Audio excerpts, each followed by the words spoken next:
Thrissur seat ബി.ജെ.പിയുടെ കയ്യിൽ നിന്നും തിരിച്ചു പിടിക്കണമെന്ന് കോൺഗ്രസ് നേതാവ് കെ മുരളീധരൻ പറഞ്ഞിരിക്കുകയാണ്. വസ്തുതകൾ മനസ്സിലാക്കാതെ മത്സരിക്കാൻ പോയതാണ് താൻ ചെയ്ത തെറ്റ് എന്നും അത് മറ്റാരുടെയും തലയിൽ വെക്കേണ്ട കാര്യം തനിക്ക് ഇല്ല എന്നും കെ മുരളീധരൻ പറയുകയാണ്. തൃശൂരിലെ സീറ്റ് പിടിക്കാൻ ടി.എൻ. പ്രതാപൻ മത്സരിക്കണമെന്നും കെ മുരളീധരൻ പറഞ്ഞിരിക്കുകയാണ്. ലോക്സഭാ തെരഞ്ഞെടുപ്പിലെ തൃശൂർ തോൽവിയിൽ കെ.പി.സി.സി റിപ്പോർട്ട് പുറത്തു വന്നതിൽ പ്രതികരണവുമായാണ് കെ മുരളീധരൻ രംഗത്ത് വന്നിരിക്കുന്നത്. താൻ ആരോടും പരാതിപ്പെടില്ല എന്ന് തെരഞ്ഞെടുപ്പ് കഴിഞ്ഞപ്പോഴേ പറഞ്ഞ കാര്യമാണ്. കമ്മിറ്റി വീട്ടിൽ വന്ന് സംസാരിച്ചപ്പോൾ അറിയാവുന്ന കാര്യങ്ങൾ പറയുകയായിരുന്നു. താൻ പരാതിക്കാരനല്ല എന്നും കെ മുരളീധരൻ പറഞ്ഞിട്ടുണ്ട്. തൃശൂരിലെ കെ മുരളീധരന്റെ പരാജയത്തിൽ കെ.പി.സി.സി ഉപസമിതിയുടെ അന്വേഷണ റിപ്പോർട്ടിനെ ചൊല്ലിയാണ് തർക്കം. മുരളീധരൻ ചതിക്കപ്പെട്ടു എന്നാണ് ഉപസമിതിയുടെ കണ്ടെത്തൽ. അതേസമയം നഷ്ടപ്പെട്ട ലോക്സഭാ സീറ്റ് തിരിച്ചു പിടിക്കാൻ ടി.എൻ. പ്രതാപൻ തന്നെ മത്സരിക്കണമെന്ന് ഒളിയമ്പുമായിട്ടാണ് കെ മുരളീധരൻ രംഗത്ത് വന്നിരിക്കുന്നത്. കഴിഞ്ഞ ലോക്സഭാ തെരഞ്ഞെടുപ്പിൽ സംസ്ഥാനത്ത് യു.ഡി.എഫ് തരംഗം ഉണ്ടായിട്ടും തൃശൂരിൽ കെ മുരളീധരൻ തോറ്റിട്ടുണ്ടായിരുന്നു. പുറത്തു വന്ന ആ റിപ്പോർട്ട് കണ്ടിട്ടില്ല എന്നും കെ മുരളീധരൻ കൂട്ടിച്ചേർക്കുന്നുണ്ട്.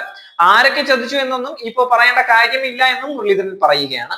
ബി.ജെ.പിയുടെ കയ്യിൽ നിന്നും സീറ്റ് തിരിച്ചു പിടിക്കണം, അത് മാത്രമാണ് നിലവിൽ പാർട്ടിക്ക് മുൻപിലുള്ളത് എന്ന് കെ മുരളീധരൻ പറയുന്നുണ്ട്.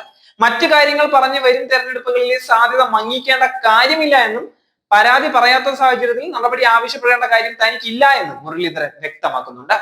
കനത്ത പരാജയത്തിന് വഴിവെച്ചതിൽ സിറ്റിംഗ് എം പി ആയിരുന്ന ടി.എൻ. പ്രതാപൻ, ഡി.സി.സി അധ്യക്ഷനായിരുന്ന ജോസ് വള്ളൂർ, എം.ബി. വിൻസെന്റ്, അനിൽ അക്കര തുടങ്ങിയവർക്ക് പങ്കുണ്ട് എന്നാണ് ഉപസമിതി അന്വേഷണത്തിലെ കണ്ടെത്തൽ.